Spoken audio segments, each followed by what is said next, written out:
Hola a todos, gracias por estar aquí hoy. El video de hoy no es solo una historia de despedida, es una historia de amor, de coraje, y de una promesa que estremeció a todos los que estuvieron presentes. Vamos a hablar del funeral de Tatiana Schlossberg, y del discurso de su esposo, George Moran, un discurso que nadie esperaba y que cambió por completo el significado de decir adiós. Lo que ocurrió en esa iglesia de Nueva York, dejó una huella imposible de borrar. La noticia llegó demasiado rápido, tan rápido que nadie tuvo tiempo de prepararse.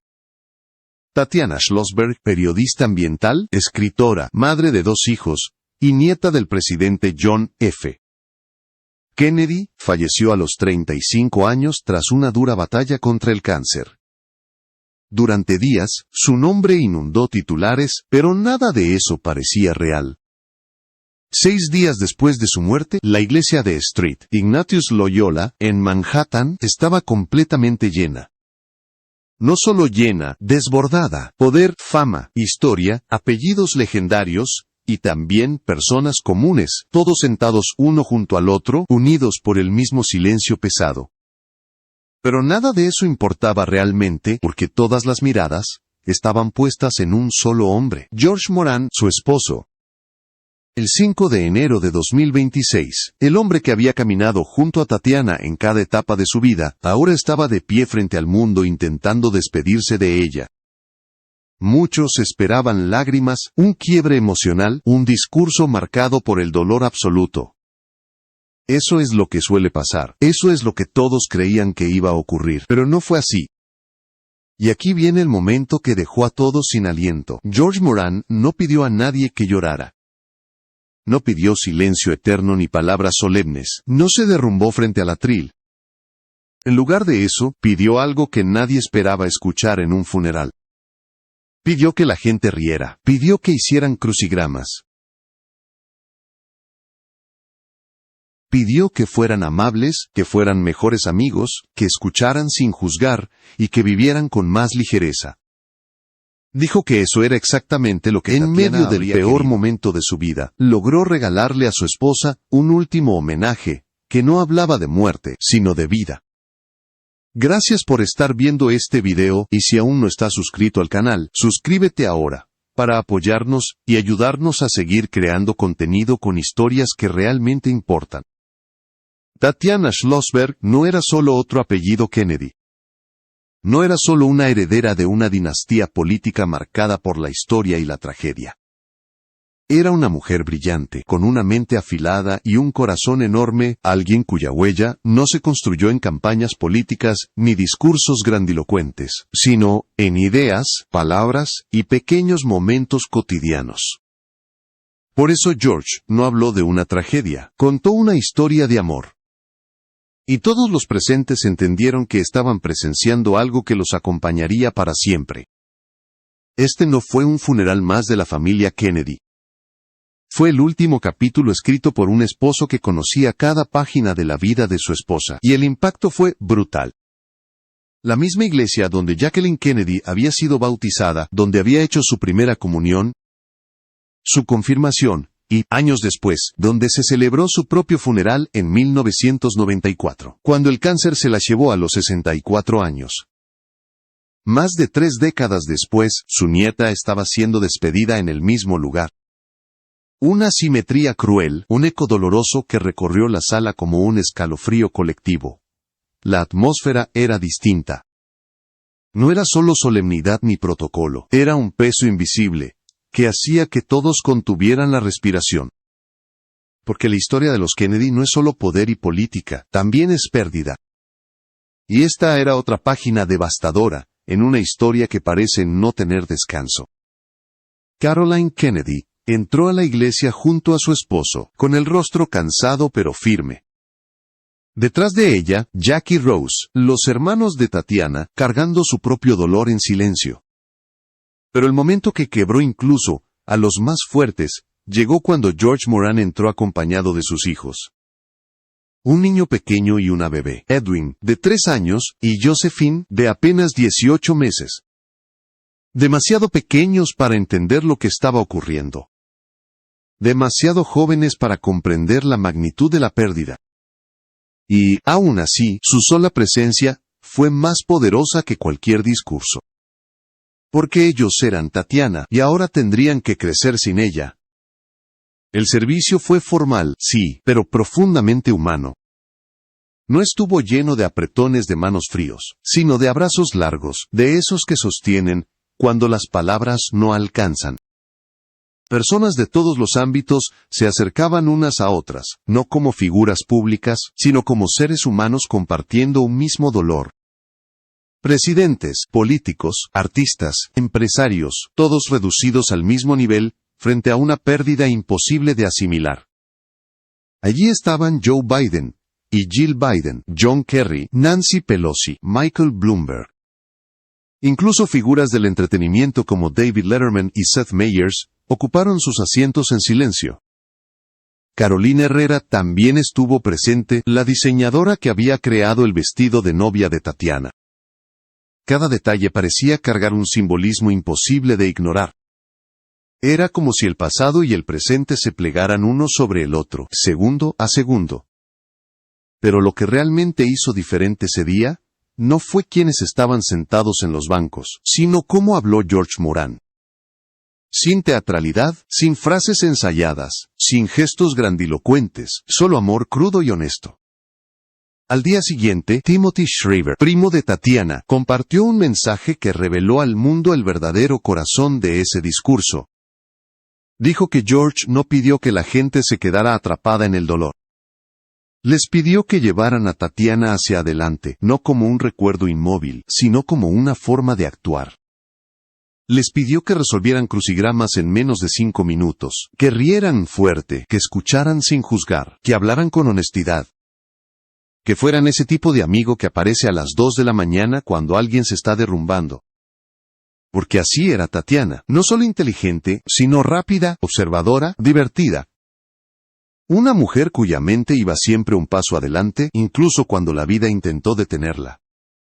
Y en ese punto, todos entendieron algo fundamental. Ese funeral no era un cierre, era un desafío. Una invitación a vivir de una manera más valiente, más humana y más honesta. George Moran no se despidió de Tatiana pidiendo lágrimas, la despidió pidiendo acción, y eso cambió todo. Para entender por qué ese discurso impactó tan profundamente, así hay que entender, primero, quién era realmente Tatiana Schlossberg, más allá del apellido que cargaba. Porque aunque el mundo la conocía como la nieta de John F. Kennedy, quienes la trataron de cerca sabían que ella había pasado toda su vida intentando no ser definida únicamente por eso. Tatiana no vivía mirando hacia atrás, hacia la historia familiar. Vivía mirando de frente, con una curiosidad constante, y una incomodidad saludable frente al poder, incluso cuando ese poder estaba dentro de su propia sangre. Desde muy joven quedó claro que tenía una mente distinta, no solo era inteligente, era incisiva. Observaba el mundo con una mezcla poco común de rigor y sensibilidad. Estudió en Yale, una de las universidades más exigentes del país, y luego continuó su formación en Oxford. No buscó esos lugares por prestigio, sino porque ahí podía hacer preguntas grandes, preguntas incómodas, preguntas que no siempre caen bien. Y eso la acompañó toda su vida. Tatiana eligió el periodismo ambiental en un momento en que ese tema todavía no ocupaba el centro del debate público como hoy. Mientras muchos miraban hacia otro lado, ella escribía sobre consumo, cambio climático, responsabilidad colectiva y las contradicciones de un sistema que promete progreso mientras devora su propio futuro. Colaboró con The New York Times y con The New Yorker, no como una figura decorativa, sino como una voz respetada, capaz de traducir temas complejos en historias humanas que obligaban al lector a detenerse y pensar.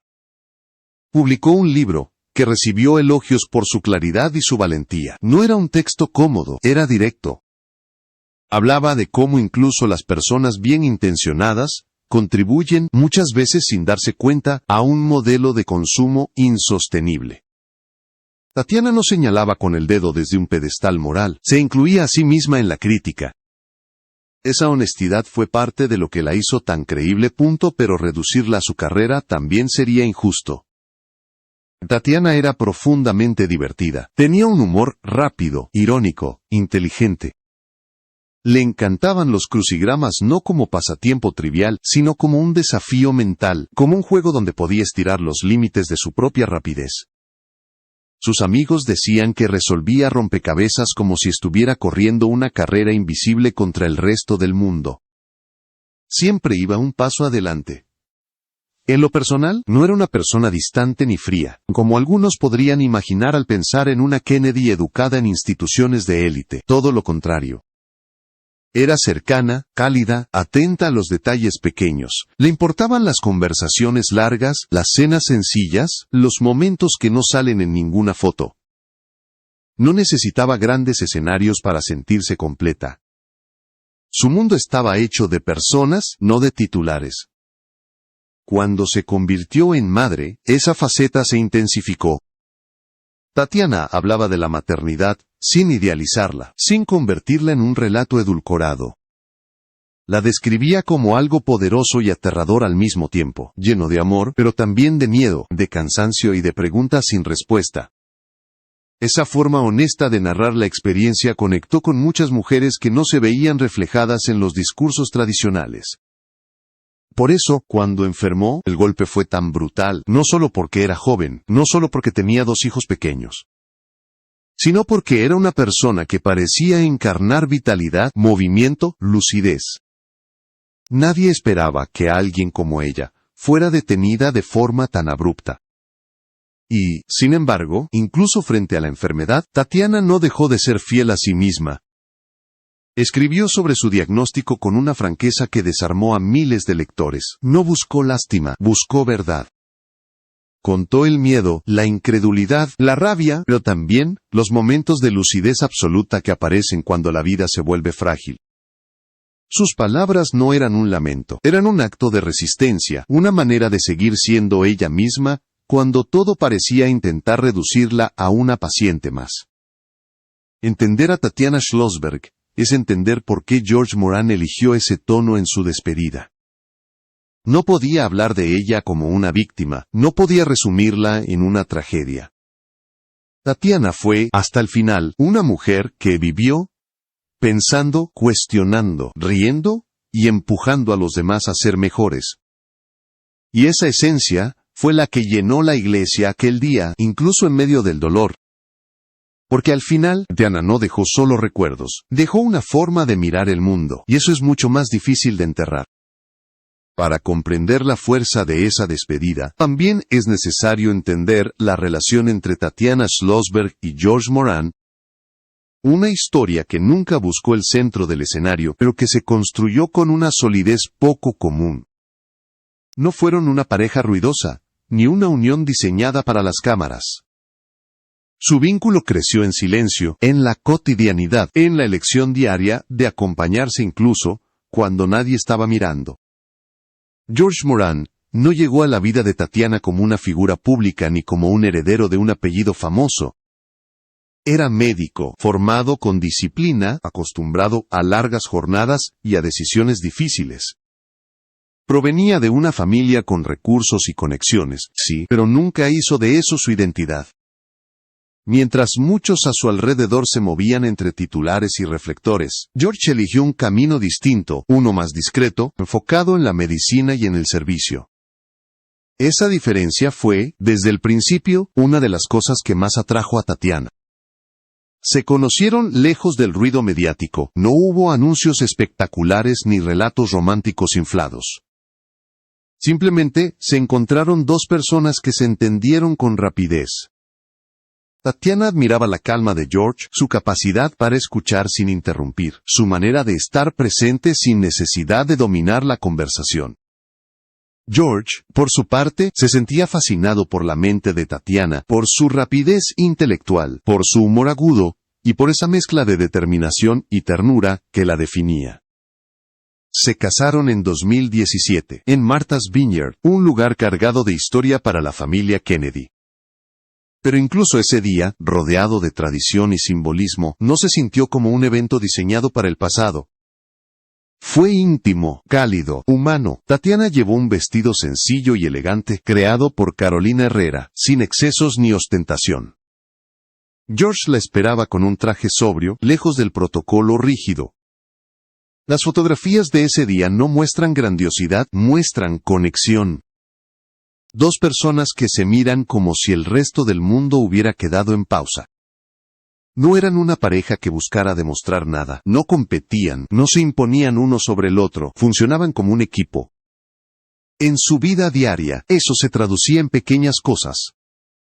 Cenas tardías después de largas jornadas, conversaciones que se extendían hasta la madrugada, bromas privadas que nadie más entendía. Tatiana solía decir que George tenía una inteligencia tranquila, una de esas, que no necesita alzar la voz para hacerse notar. Cuando llegaron los hijos, Edwin, y luego Josephine, esa dinámica se hizo aún más evidente. George no era un espectador distante, participaba, cuidaba, se involucraba. Tatiana lo describía como alguien capaz de sostener la estructura familiar incluso en los momentos más caóticos. Para ella, el matrimonio no era una idea romántica abstracta, era una alianza concreta, especialmente cuando la vida dejaba de ser amable. Y entonces llegó la enfermedad, no como una amenaza lejana, sino como un golpe seco. Para muchas parejas, ese tipo de crisis marca un quiebre. Para ellos, fue una prueba extrema de lo que ya existía. George no dudó. No se apartó, no delegó, se convirtió en médico, esposo, padre y sostén emocional al mismo tiempo. Dormía en el suelo del hospital, gestionaba tratamientos, hacía llamadas, regresaba a casa para ver a los niños y volvía al hospital, como si ese ciclo fuera lo único que importara. Tatiana escribió sobre eso con una claridad devastadora. Dijo que no todo el mundo puede estar casado con un médico, pero que si uno puede, es una muy buena idea. Esa frase, aparentemente ligera, escondía una verdad profunda. George no solo entendía la enfermedad desde el conocimiento clínico, la enfrentaba desde el amor. Sabía cuándo hablar y cuándo callar, cuándo insistir, y cuándo simplemente tomar la mano de su esposa. Incluso en los momentos más duros, cuando los tratamientos la dejaban agotada, irritable o frustrada, George permanecía. No discutía por detalles insignificantes. Entendía que el enojo no era hacia él, sino hacia una situación injusta. Su paciencia no era pasiva, era activa, estar ahí noche tras noche, sin promesas vacías, sin discursos heroicos.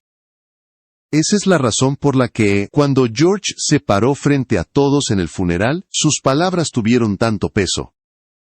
No hablaba desde la distancia, hablaba desde una vida compartida, desde una intimidad construida en lo cotidiano, y reforzada en la adversidad. No estaba despidiendo a una figura pública, estaba despidiendo a la mujer, con la que había construido un hogar, una rutina, un futuro que ya no existiría como lo habían imaginado. La historia de Tatiana y George no es una historia perfecta, es una historia real, y precisamente por eso duele tanto. Porque muestra lo que significa amar de verdad cuando el amor deja de ser cómodo y se vuelve urgente. La verdadera pesadilla comenzó justo cuando la vida parecía abrirse en dos con una nueva alegría. El nacimiento de Josephine debía haber sido un momento de descanso emocional, una pausa luminosa después del cansancio, pero se convirtió en el punto exacto donde todo se rompió. Tatiana acababa de dar a luz en el Hospital Columbia Presbyterian, el mismo lugar donde George trabajaba. Durante unas horas, todo fue normal. El cansancio típico, la emoción contenida, esa sensación de irrealidad que acompaña a los primeros momentos con un recién nacido. Nadie imaginaba lo que estaba a punto de ocurrir. Los primeros signos no parecían alarmantes para alguien que acababa de pasar por un parto. Fatiga, mareos, una sensación extraña en el cuerpo. Tatiana intentó convencerse de que era parte del proceso, de que su cuerpo simplemente estaba reajustándose.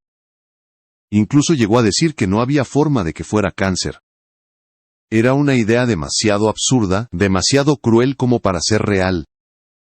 Pero George no podía permitirse ese consuelo. Era médico, conocía los números. Sabía cuándo algo no encajaba. Cuando llegaron los resultados de sangre, todo cambió. El conteo de glóbulos blancos no estaba ligeramente elevado, estaba completamente fuera de escala. 131.000. El rango normal se mueve entre 4.000 y 11.000. Ese número no dejaba espacio para interpretaciones optimistas. Era una alarma absoluta. Un silencio denso se instaló entre ellos, antes de que alguien pronunciara la palabra que nadie quiere escuchar. El diagnóstico fue devastador: leucemia mieloide aguda. No solo eso, sino una variante extremadamente rara, asociada a una mutación conocida como inversión 3. Un tipo de cáncer de la sangre que suele afectar a personas mucho mayores, no a mujeres de 34 años, no a madres que acababan de dar a luz, no a alguien como Tatiana. El golpe fue inmediato, sin transición, sin tiempo para procesar. De la sala de parto pasó directamente a una guerra por su vida. El tratamiento comenzó casi de inmediato. No hubo espacio para el miedo pausado ni para la negación prolongada. Quimioterapia agresiva, luego más quimioterapia, inmunoterapia, trasplantes de médula ósea. Cada etapa traía consigo una mezcla de esperanza y agotamiento. Su hermana Rose resultó ser compatible, y no dudó un segundo en ofrecerse como donante. Su hermano Jack no era compatible, pero aún así, preguntó si podía ayudar de alguna manera. Quería hacer algo, cualquier cosa. Nadie estaba dispuesto a quedarse de brazos cruzados. Tatiana documentó parte de ese proceso en un ensayo publicado en The New Yorker. Eligió una fecha cargada de simbolismo. El texto apareció el 22 de noviembre de 2025, exactamente 62 años después del asesinato de su abuelo en Dallas. No fue casualidad. Tatiana siempre fue consciente del peso de la historia, incluso cuando esa historia se volvía insoportablemente personal. En ese texto escribió con una honestidad brutal sobre la incredulidad inicial, sobre cómo había nadado una milla el día anterior al diagnóstico, y se sentía una de las personas más sanas que conocía. Describió la velocidad con la que la vida puede volcarse. Un día eres madre, al siguiente eres paciente oncológica, sin transición, sin preparación emocional. Habló del cuerpo convertido en campo de batalla, de las agujas, de las máquinas, de la pérdida de control. Pero también habló de algo que dolía incluso más que el tratamiento: sus hijos. Tatiana escribió que los rostros de Edwin y Josephine vivían detrás de sus párpados. Cada vez que cerraba los ojos, los veía. Y sabía, con una claridad que la destrozaba, que ellos no la recordarían. Edwin tal vez conservaría fragmentos, imágenes borrosas que con el tiempo se mezclarían con fotografías y relatos ajenos.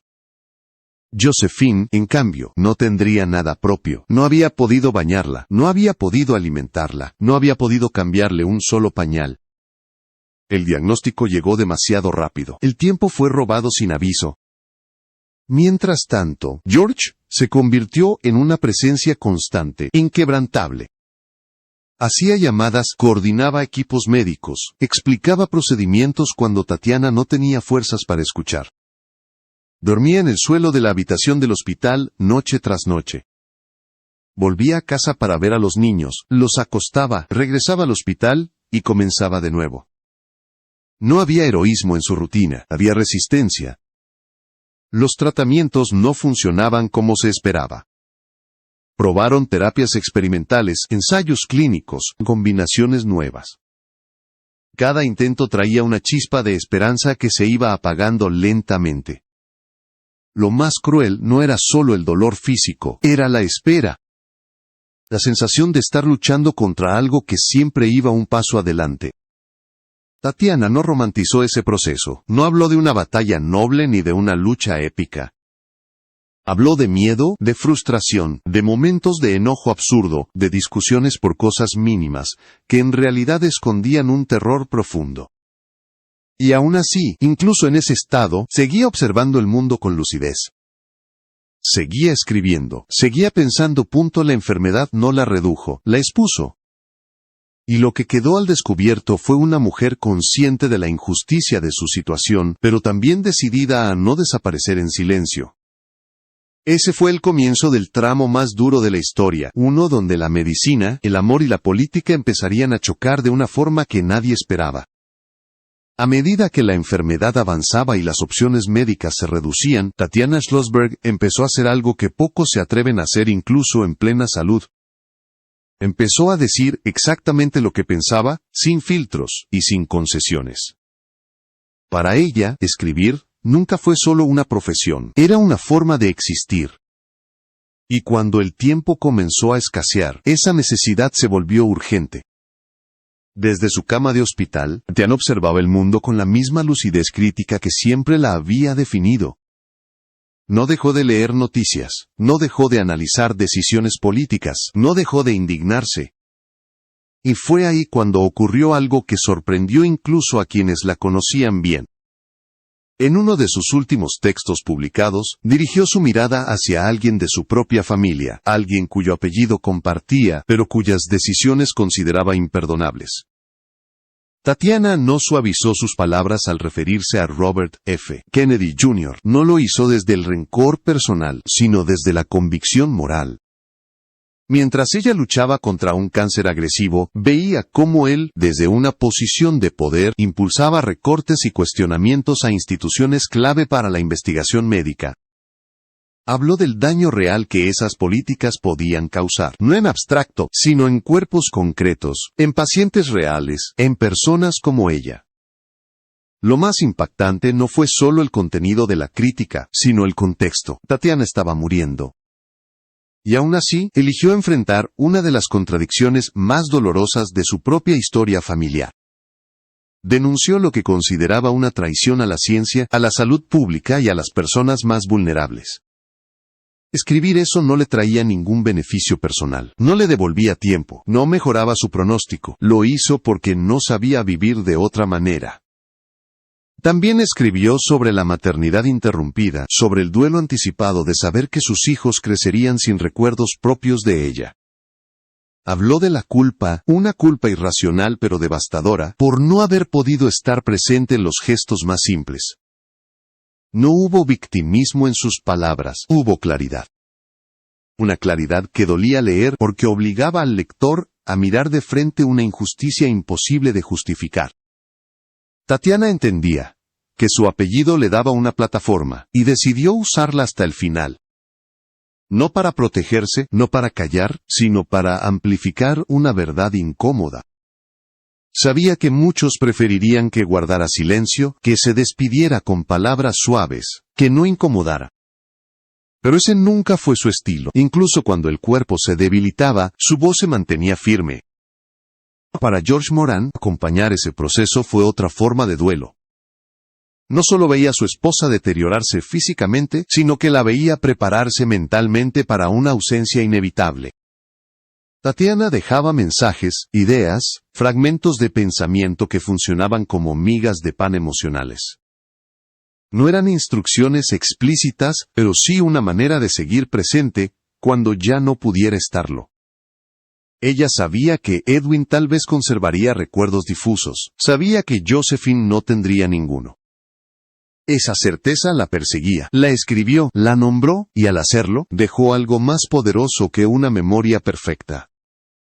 Dejó palabras que podrían acompañarlos cuando fueran mayores, palabras que explicaban quién era su madre cuando todavía tenía voz para hacerlo. Mientras tanto, el mundo exterior seguía girando. Las noticias hablaban de ella como un símbolo, como una figura trágica. Pero dentro del hospital, la realidad era mucho más cruda. Días buenos, días malos. Esperas interminables, resultados que no llegaban, tratamientos que no daban el resultado esperado. Y aún así, Tatiana seguía observando, pensando, escribiendo. Esa combinación de lucidez intelectual y vulnerabilidad absoluta es lo que hizo que sus últimos textos fueran tan difíciles de leer. No eran despedidas edulcoradas, eran declaraciones de principios. Decían, sin decirlo directamente, esto es lo que importa, esto es lo que no, y no voy a fingir lo contrario para que los demás se sientan cómodos. Cuando finalmente su cuerpo empezó a ceder, Tatiana ya había dejado claro quién había sido. No solo una Kennedy, no solo una periodista, no solo una paciente. Había sido una mujer que eligió la verdad incluso cuando la verdad dolía. Y ese legado, incómodo y poderoso, quedó flotando en el aire mucho antes de que llegara el final. Ese final no sería silencioso, no porque ella lo buscara, sino porque lo que dejó atrás obligaba a seguir hablando de ella. Y ahí es donde la historia vuelve inevitablemente a George Moran, al hombre que tendría que vivir con todo eso y transformarlo en algo que sus hijos pudieran sostener. El último adiós no se sintió como una entrega silenciosa de responsabilidades, de memoria y de futuro. Cuando el servicio terminó y la iglesia comenzó a vaciarse lentamente, lo que quedó no fue solo tristeza. Quedó una pregunta flotando en el aire, una pregunta que George Moran había sembrado con cuidado. ¿Qué hacemos ahora con todo esto? Porque George no habló como alguien que se despide, habló como alguien que se queda. Como alguien que sabe que el duelo no termina cuando se apagan las luces ni cuando los titulares cambian. Para él, la vida después de Tatiana no sería una reconstrucción ordenada, sería un terreno nuevo, inestable, lleno de ausencias concretas. Un hogar donde aún flotaba el olor de su shampoo, una mesa con sillas vacías. 2 niños demasiado pequeños para entender por qué mamá dejó de volver a casa. George ya no era solo médico, ya no era solo esposo. Era un padre solo, un viudo joven, un hombre obligado a traducir la muerte en palabras que un niño de 3 años pudiera comprender. Cada noche, al acostar a Edwin y a Josephine, se enfrentaba a la misma realidad. Criarlos sin Tatiana, explicarles quién fue su madre sin convertirla en una figura distante ni en una herida abierta. Tatiana había pensado en eso. En sus textos, en sus reflexiones, había dejado pistas emocionales. No instrucciones frías, sino fragmentos de verdad. Había escrito sobre el miedo de desaparecer de la memoria de sus hijos, pero también había dejado claro quién era, una mujer curiosa, directa, divertida, incómoda, cuando era necesario. George entendió que su tarea no sería solo recordar, sino traducir esa esencia en la vida diaria. Por eso su discurso fue tan distinto. No pidió que Tatiana fuera recordada como una mártir. No quiso estatuas emocionales, quiso movimiento, quiso que la gente se pareciera a ella. Que pensara rápido, que riera fuerte, que escuchara mejor.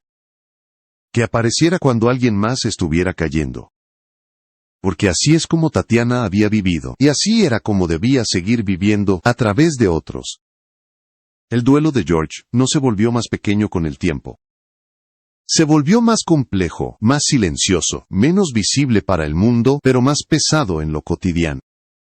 Preparar desayunos, elegir ropa diminuta, asistir a citas médicas infantiles.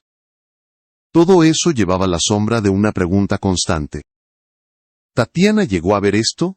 ¿Llegó a imaginar esto? Y aún así, George no se detuvo. No se permitió el lujo de desaparecer, tal vez porque no podía. Tal vez porque entendió que la forma más honesta de honrar a Tatiana era seguir adelante, no como una traición, sino como una extensión de lo que ella había sido. Amor activo. Presencia constante. Responsabilidad emocional. La promesa que se hizo aquel día no fue pública, pero fue evidente. Sus hijos sabrían quién fue su madre, no solo por fotos ni por historias repetidas, sino por la manera en que se vive. Por la forma en que se enfrenta la injusticia, por el valor de decir la verdad cuando incomoda, por la capacidad de reír incluso cuando duele. Tatiana Schlossberg no vivió una vida larga, vivió una vida intensa. En 35 años, escribió, cuestionó, amó, fue madre, fue esposa, enfrentó una enfermedad brutal y no se escondió. No pidió permiso para ser honesta, no pidió indulgencia y no pidió silencio. Dejó palabras, dejó ideas, dejó una forma de estar en el mundo. George Moran no solo la despidió, le construyó un camino. Un camino hecho de gestos simples, de crucigramas rápidos, de risas inesperadas, de escuchar sin juzgar. Un camino que ahora otros deben recorrer. Porque cuando alguien importa tanto, no basta con llorarla. Hay que convertirse en una versión un poco mejor de uno mismo en su nombre. Ese fue el verdadero mensaje, ese fue el legado. Y por eso, esta historia no termina en un funeral. Continúa cada vez que alguien elige vivir con más honestidad, con más valentía y con más humanidad, tal como Tatiana lo hizo hasta el final.